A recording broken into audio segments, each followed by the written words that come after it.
Hello and welcome to another SASL Season 3 Round 2 game. We do have a Dan vs Blurgy, a ZVZ.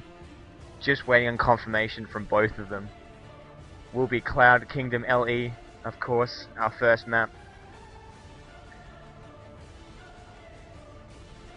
Now Blurgy is Diamond 1v1. Dan on the other hand hasn't actually played any Season 6 games.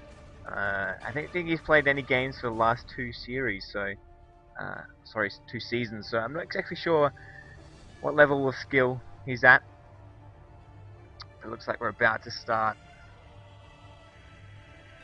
and there is the countdown music. So let's get this one straight underway. Game 1 about to start. As we jump into game screen.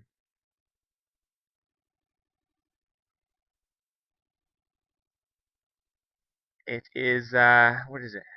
Good Friday today, almost at Easter. So happy holidays to everybody.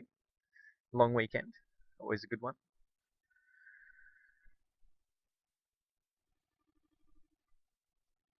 And we do have, I think, 3 or 4 other spectators, so this might take a little bit longer to load up.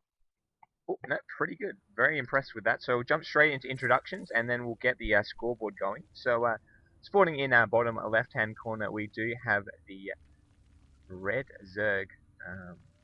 Again, not sure his skill level, but we'll soon find out in the CVZ. We do have our Red Zerg Dan, and spawning in our top right-hand corner, our Diamond Zerg. Been SASL for quite some time. We do have our Purple Zerg, Blurgy.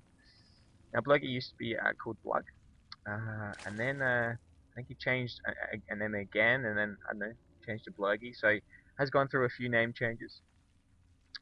Now, ZVZ is an interesting matchup. Often does involve some Baneling wars. The first notable thing to look at, actually, I'll do this while I update the scoreboard. It does have our other games, so bear with me as I update. Yeah, about ZVZ, it's interesting to see who actually opts to get the expansion first. Don't necessarily have to have someone do that, but it's often the case that one person will expand, and then it's a matter of holding that and kind of going into the mid to late game. Sometimes you do have neither party actually expanding, and it becomes a bit of a awkward situation until it's the first person to kind of tech out or be able to hold and tech up themselves. So it is definitely a dicey matchup. It'll be interesting to see how it pans out, as I think I've updated the scoreboard now. Please let me know if it is incorrect. It is a best of 3. We are in round 2, and looks like we do have a spawning pool going down for Dan. He did get the gas first, so we'll get speedlings up very quickly. And there we go. We have the same build opening from Blurgy as well. So won't be seeing anyone go for a 15 expand. I think that's almost deadly in ZVZ. But interesting to see. Blurgy will be scouting with the drone. I mean, another thing about ZVZ is the fact that there's no anti-air for some time. You'll see that these overlords will be positioned across the map, trying to give as much vision, mainly streamlining between the bases, so you can see when lings are coming or any kind of stuff like that. So look out for where the overlords are placed as well. But it looks like we are going to come in for a scout with Blurgy, and he will see the same opening. See the rippling and know that the gas was there for some time. And knowing he's on one base at this point in time, Blurgy will realize that he's in no pressure, so to speak, to put on pressure onto the expansion. But sorry, I thought for a moment there he was going to expand. But if Blurgy did scout and saw that there was an expo starting, or hatchery starting, then he would have definitely geared up for some pressure. One thing you definitely don't want to do is allow an opponent Zerg to get a second up with no pressure, and both parties actually gearing up for Baneling wars. So I am excited about this. I mean, often the case you do get the Baneling wars happening, but again, Baneling nests are a safe option in ZVZ. It's almost a requirement these days with the amount of Zergling battles that you have. So you don't necessarily have to use them as an offensive. In an offensive capacity, you can just have a few Banelings, two or three generally, just to hold off any kind of pressure. And looks like we do have Blurgy, the first man to expand. So it's in Blurgy's, unless we do have two. Yeah, so we do have both players expanding. So more than likely won't see that kind of aggression on one base. That is potential. I was about to say Blurgy. It's now Blurgy's responsibility to be able to hold this, but looks like both parties are actually identical builds at this point in time. Again, sorry for that little bit of lag there. And in my experience, what I've seen is really the amount of banelings that you build really depends on how much lings that you see across the map. If we and you can see here he's putting around some pressure. He's putting a baneling, so he can see. Actually, no, he can't see. He can see it now. So he needs to be careful about this baneling, and more than likely will focus fire it. So he needs to be careful not to lose all of these. Oh, I think he's going to lose. He's going to lose 3. He will lose 3. So, you know, probably could have just attacked with 1. And another good thing about this is, good thing to note is that you want to attack banelings. Poor choice there. You want to attack banelings with one ling, so that it forces it to explode, and it's a good trade-off for the ling player. But again, Blurgy lost quite a few units with those banelings. He's still in a good situation. It's not like game-breaking, but again, it's something that you want to ideally not lose any lings to, or at least only 1. But again, Dan applying the pressure may actually kill a drone. We do have the drone transfer, and 4 banelings have been completed. And it looks like Dan is really going to be applying the pressure. He does have a lot of lings coming around. If he can take out a lot of these drones and even the hatchery, then it definitely will put him in a good spot for the rest of the game. But again, these banelings, if he can have some, he doesn't actually know that they're coming. And it looks like we have 2 banelings for himself. And the banelings are on the way as well. So it's going to be really tight.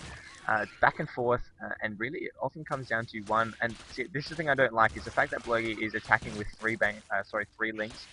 Oh, we need to be careful, and a good engagement there from Dan. He did take out quite a few lings. I think Blurgy needs to be careful not to.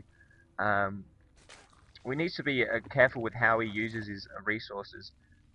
His ling control maybe is slipping a little bit, but again, it's not like breaking in the sense that both parties will more than likely get out of this with minimal scapes. Look here, only 1 worker killed. Sure, you know, Blurgy may have lost a bit more, but if you look at the worker count, 30 v 36, so Blurgy definitely on top of the economy side. Will be jumping in for his own scout. We'll see that there's no gas at this expo, and also more than likely is trying to look at how many. The good saturation on the second will also give you a general idea how hard the Zerg opponent has been droning.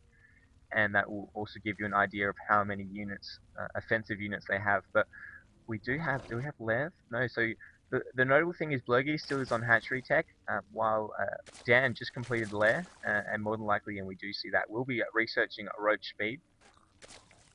Both parties do have Roach warrants, but again, Blurgy won't be able to get that Roach speed for some time, and it's important to note that, because if there's ever an engagement in the middle of the map, or even if Blurgy comes up into the ramp, and attacks, he cannot retreat, because the Roach speed will mean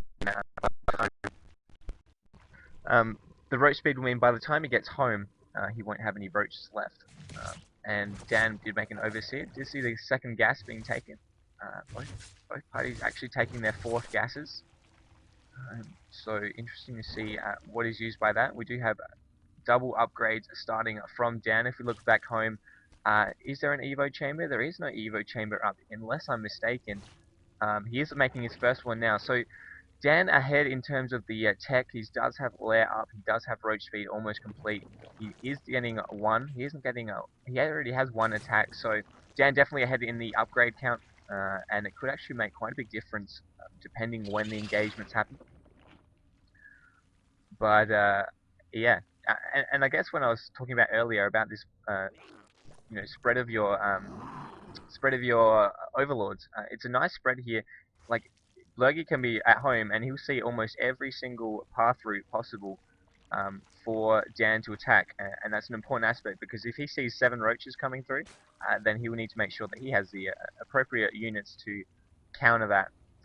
But of course, doesn't want to overmake them, because then you're potentially killing yourself because you don't have the economy with those drones. But if you look at the unit count, 12 roaches versus 11, so pretty close.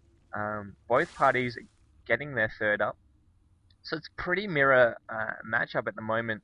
Both parties have got their expansions up at the same time. They did open with um, the same opening, but the really noticeable thing is that we did have Dan teching up a bit earlier, and interestingly getting Hydras. So it looks like we might be having a Roach Hydra composition versus the Infestors of Blurgy. And again, I mean, the good DPS from the Roaches, but they are exceptionally vulnerable. So any kind of decent fungals on the Roaches and the Hydras will prove devastating. But again, I can't really comment because really with ZVZ it's so positioning dependent, fungal dependent, everything like that. I mean, he does have his own infestation pit, but he did get a Hydra Den. So yeah, it's interesting to see what he's going to use his Hydras for, whether he's just going to make a few to try and kill as many of these Overlords as possible. But again, Roaches off creep are pretty useless, or at least pretty slow.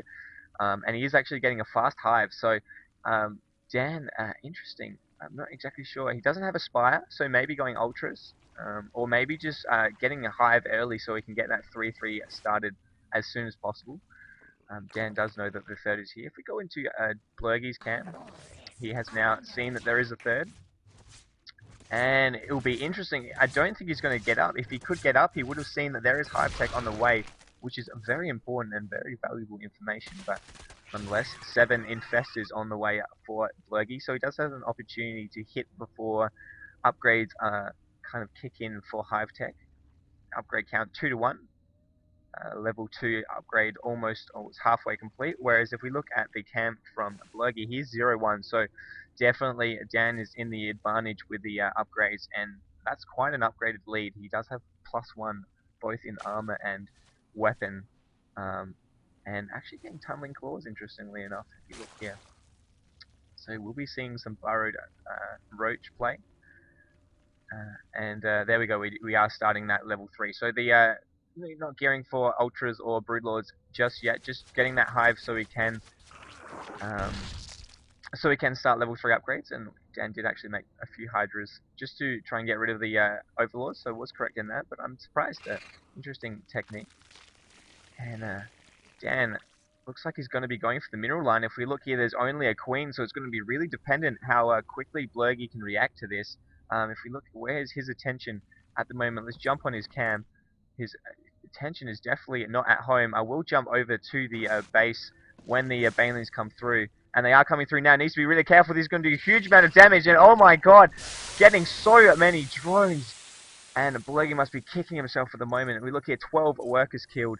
He is going up for his own engagement, so maybe going for a bit of a counter attack. He did lose a lot of drones, so he really needs to do a lot of damage, or at least force Dan to play defensively, just so he can get those drones back. But a nice engagement, killing, I think it was 11 drones. I think he'd killed one before. So killing a few drones for little banelings is a nice get in any man's book. So really it looks like we're going to be coming down to a major engagement. But again, even though Blurgy has the advantage in terms of army size, he does have about 20 more roaches actually, so he didn't make a whole heap.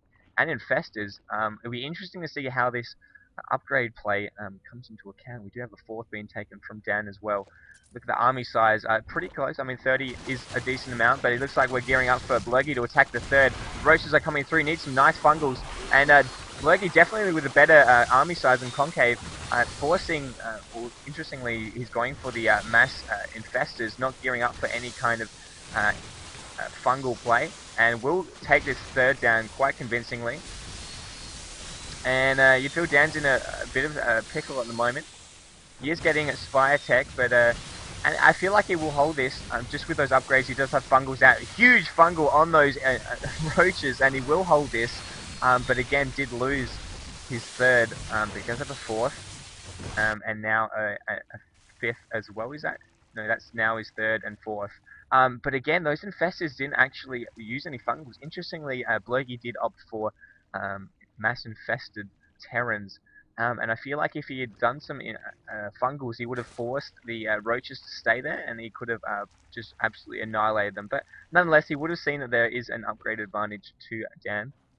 Dan is 3-2 now versus the 1-1 of Blurgy, and he himself will be going for a counter, and you just see how fast this goes down. even though, and these fungals are really going to make the difference. The infestor for Dan is not there yet, and just so many fungals, it's just getting every single fungal. I love this right here, he's getting like 6 or 7 fungals in there, and really just so much DPS comes with the fungals, and I think Blurgy will hold. He does have the defensive advantage, so he can recover with more roaches, but he did lose his third, and unlike Dan, he hasn't actually started a secondary third, if you will, and a fourth. Meanwhile, we do have both of these bases up successfully. So if we look at the worker count, 69 v 59, Blurgy doing pretty well. He did lose those 12 workers, but again, if we look back at the home, we haven't had an opportunity to look back in the base for some time. Blurgy does have a spire. He isn't on hive tech at the moment. Nice macro hatch as well. Meanwhile, back here, we do have hive complete. Does he have a spire? I don't think he has a spire. No, he doesn't. So at the moment, Dan just got a hive to get that level 3 upgrade. Looks like Blurgy will be expanding here as well. And we may be seeing another 4 baneling bust, or baneling attack. Again, it won't really do much damage as the hatchery did go down. But yeah, Dan getting that fast hive to start 3-3, and his 3-3 actually will be completed pretty soon. We do have 2-2 almost complete from Blurgy. More than likely won't attack until that is complete. And we look here, the map vision from Dan could be a little bit better through the midfield, but really a lot better than Blurgy. Blurgy doesn't really have many offensive broodlords for what am I saying? For vision. That's what I meant. But so we do have 2-2 complete now for Blurgy. So really the upgrade at the moment is only +1 weapon.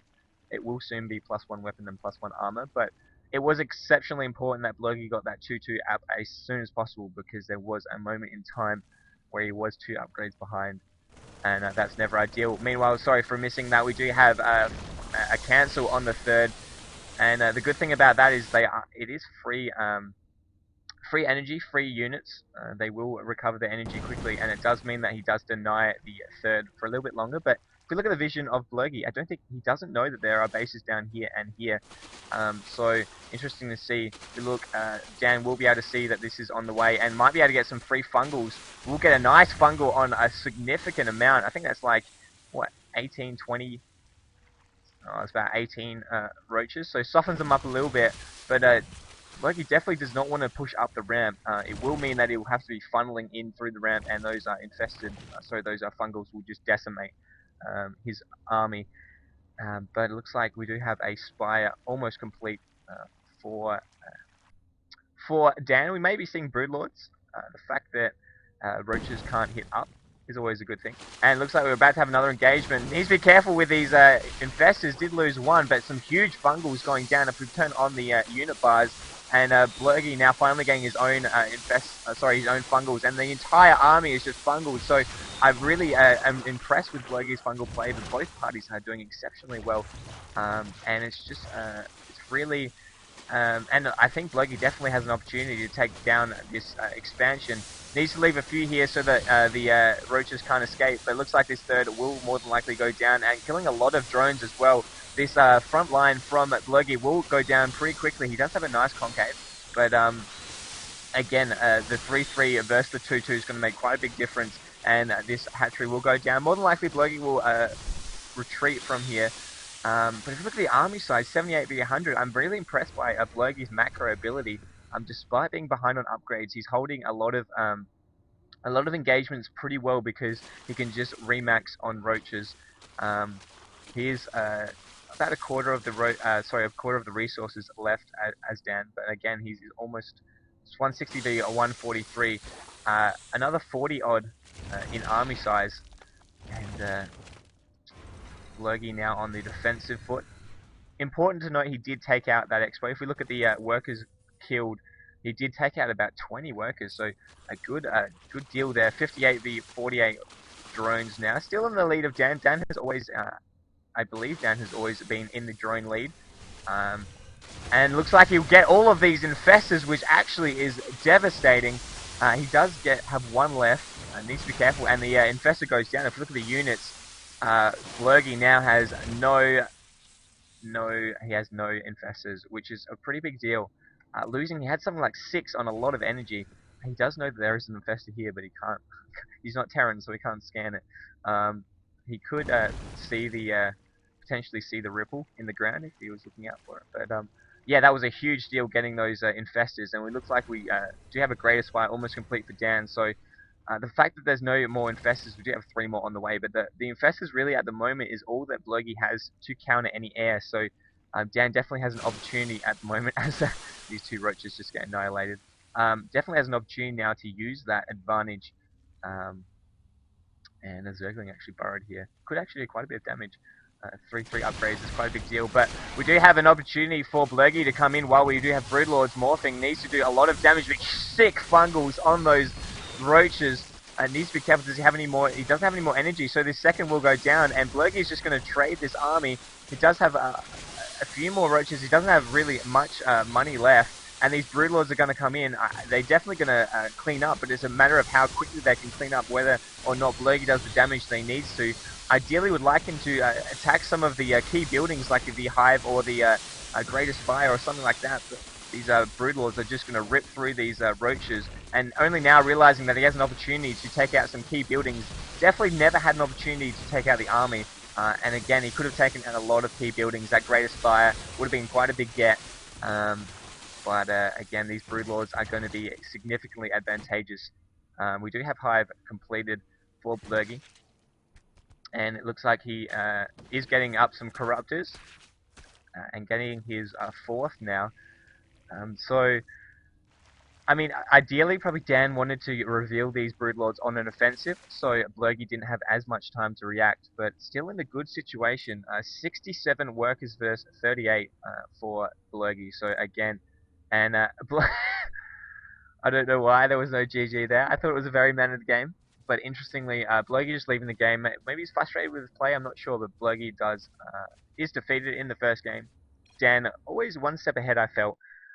And we will be jumping into game number 2 very shortly. As we do have a new backing for our Season 3. Credit to Carlo, Devil's Angel, for making it up.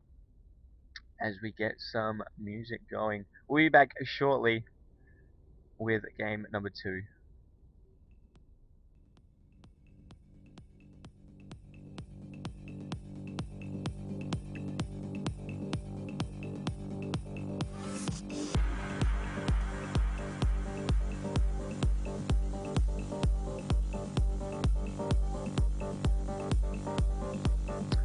And just in case anyone was wondering, it appears that Blurgy and Dan are over Skype. I'm not sure if they're talking with each other, but Jason did let me know, or Blurgy did let me know that they did GG over Skype, so there was no BM. It's okay.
I guess while we have a lapse in anything notable, as Dan is taking a little break, he said be right back in a minute.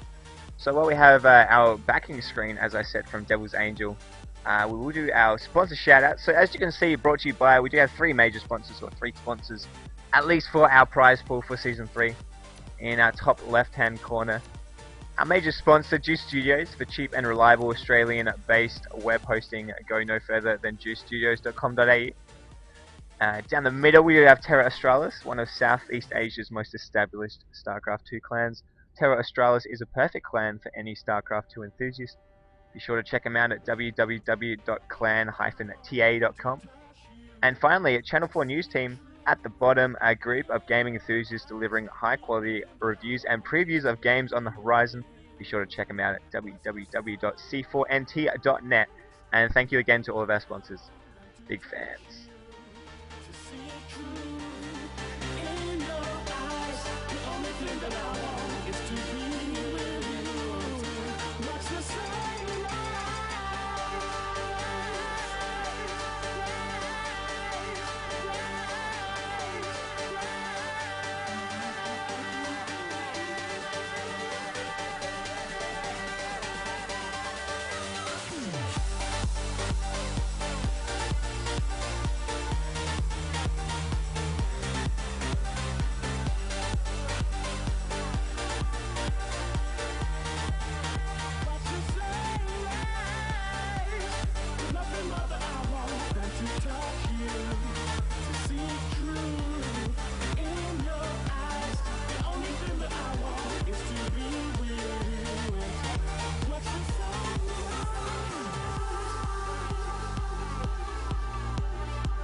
So it looks like we'll be jumping into game number 2 very shortly. Dan is back, so just waiting on him to choose. Waiting on Blurgy. Waiting on Blurgy to choose the second map. Was a very clutch map. Actually got to tier 3, which I'm not sure. It doesn't actually happen that often, I don't think, in ZVZ. They either end early or with some massive roach push. But looks like GSL dual site is the map of choice. And we will be jumping into game number 2 very shortly.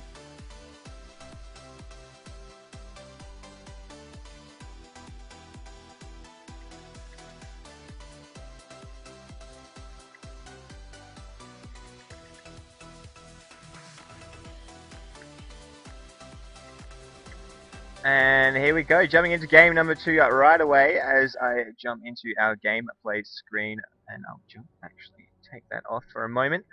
Another ZVZ game number 2, GSL dual site. This is SASL Season 3, Round 2.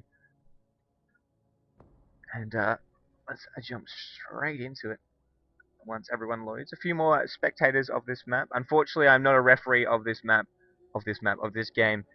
So I may be flooded with spectator chat. I hope not, but we'll find out. So apologies in advance if those in here do make a bit of a rough. So straight into introduction. Spawning in the bottom left hand corner, we do have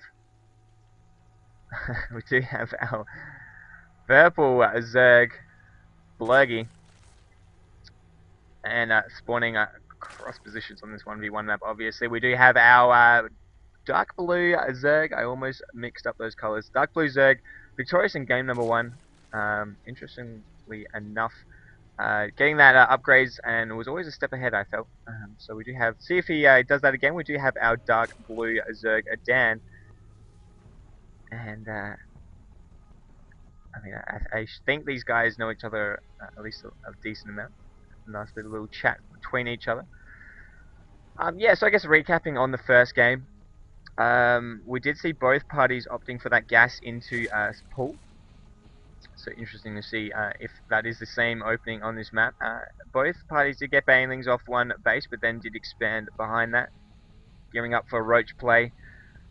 Dan got the double Evo chamber up a little bit sooner and started upgrades sooner, and was always a step ahead with upgrades.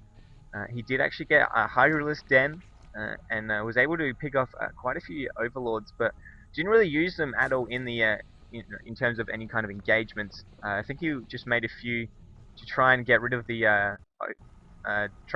overlord vision from Blurgy. Nonetheless, did get Roach himself as well, and both parties did end up getting infestors. And there was quite a few engagements, a few thirds going down. Dan was always a little bit more ahead. But yeah, I just think it came down to upgrades. Both parties with some sick fungals. There was just so much green fungal action last game, pretty crazy. Hopefully we see something pretty similar, as we do have the same opening again from both parties.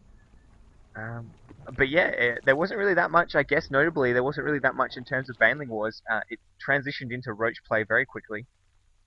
So I have a feeling it will be a similar case this game.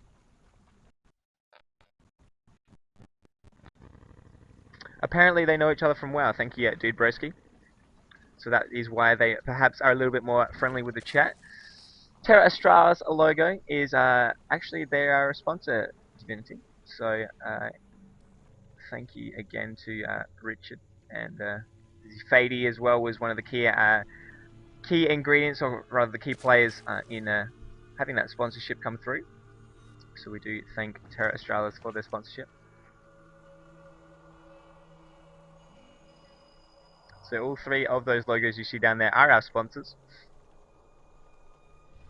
And we do have some lings scanning around. We do have actually a Blurgy with the Baneling Nest. I don't think we have a Baneling Nest on its way. So Blurgy has his up. Actually, Evolution Chamber. So getting that Ling 1 attack pretty quickly, as opposed to the Baneling Nest. Both parties haven't expanded yet. It doesn't look like... well, actually, Blurgy has quite a bit of minerals, so... and actually has a defensive wall. So interesting to see what he's going to use with his money, as we do have the Baneling Nest just popping. More likely we'll see just a few Banelings, defensive Banelings. Like I said, it depends how many lings that you see across the map. But if you have a few Banelings at the top of your ramp, any kind of Zerg player that is too aggressive, we'll see the end of their lings. And looks like we may actually be seeing a one base attack, one base Baneling pressure. It looks like Dan isn't in any hurry to get his own second, but his Baneling Nest is only half complete. So if and wow, we do have, what is that, 7 Banelings in production with quite a few lings coming through. Look at the unit count: 7 Banelings and 11 Zerglings versus 14 Zerglings, both on 17 workers actually. So that one upgrade will be completing in time. Will actually make a little bit of difference, but again, the fact that he doesn't have Banelings available to him, he does now, sorry, so any kind of Baneling advantage now is mitigated, and the fact that now he has that one upgrade advantage is definitely going to help him in any direct Ling on Ling fight. But again, in any case, upgrades don't do shit if you get hit with a Baneling. So it looks like we're about to gear up for an engagement. This Queen might actually make quite a big difference. Needs to be careful with any kind of aggression. We do have a lot of Banelings coming through, and we might actually see these 2 Banelings take out a lot of these Banelings. Baneling v Baneling. But it's going to be really tight. You will often see, like I said in the first game, you want to just send just 1 or 2 Zerglings to attack the Banelings, just so that you don't lose them all. But again, a lot of lings in production. We do have actually Blurgy playing the pool behind, sorry, the hatchery behind it, so he definitely needs to hold this expansion. If he can hold it, it will make quite a big difference. These Banelings are going defensive, and did take out a few there. We'll make sure he definitely doesn't want to get surrounded. Nice engagement there as well. It took about 6 or 7 lings, but one good Baneling hit from Dan will mean that all of Blurgy's lings will be out of the game. And wow, a huge engagement, very well played from Dan. He took out all of those Banelings, and this is a devastating news for Blurgy. If you look at the unit count, he only has no Banelings available to him, and this expansion will go down and make him significantly behind. As we do have an expansion going down from Dan, and more than likely will be pretty safe. These lings can just shoot through here. Needs to be careful not to overcommit, and the Banelings do land, but interestingly enough, funnily enough, did actually get them before. So we'll make 2 Banelings, and we'll go for the drone line now. Blurgy in a lot of trouble. That one massive Baneling here, I think it was one Baneling took out about 7 of his own, Blurgy's Banelings. And we need to be careful. He can now see the Banelings, but these drones are in a significantly vulnerable position. I'd like to see he could get one big hit. Needs to be splitting these drones, but poor control from Dan a little bit there. Didn't manage to get any hits off, but I guess the notable thing is he does have his expansion up. He is streaming across the map, and Blurgy in a lot of trouble. 16v16 still, but doesn't really have any units to defend. If we look here, he only has 2 He actually has no. He actually has no units to defend, and there's the GG. And the reason that it's not an offensive GG for those that have tuned in, it appears that they are on Skype, so it would have been a GG over Skype. And Blurgy left that as well. Apologies, I didn't have the scoreboard up for that. I was just so involved in the game, but it does mean that Blurgy does lose the set 0-2, or rather, I should say, Dan does take it 2-0. Dan did victorious in the first game as well, so that does mean that that is the end of the set. A little bit quicker of a game. Again, I guess recapping that one baneling that took out about 6 of Blurgy's banelings really did shift the game. It meant that Blurgy couldn't defend against those lings. His expo went down, and from there it was a losing battle. So, yeah, definitely some strong play from both of them. And Dan does take it 2-0. So thank you for tuning in.